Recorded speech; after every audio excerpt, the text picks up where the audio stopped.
G'day, I'm Charlie, and this is the news that you need to know for today. Starting with news across the nation, where there are discussions that the Villawood detention centre will undergo redevelopment in order to accommodate an influx in asylum seekers. Now, it costs about $35,000 to detain one asylum seeker for 1 year. Kevin Rudd is expected to reveal a strategy against people smuggling, and it's likely to be called the Regional Action Plan.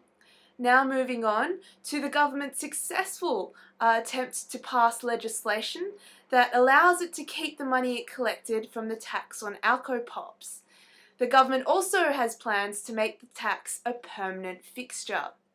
Now on to news in the legal world, where judges on the High Court and the Federal Court may receive a 6% pay rise. However, there are 2 points of criticism to this.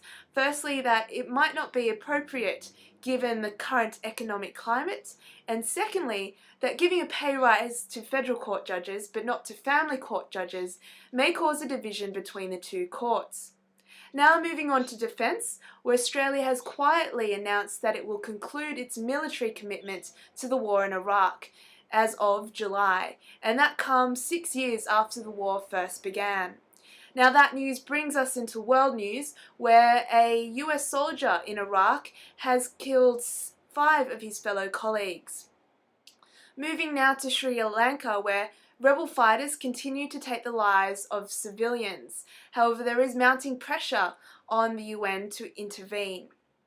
Now to the role of journalists internationally. Firstly, in Fiji, where a journalist there had been detained for 2 days in a police station for posting an interview online which goes against Fiji's media censorship laws. Now to Iran, where a US reporter there has been freed after she was first facing 8 years of jail for allegedly being a US spy.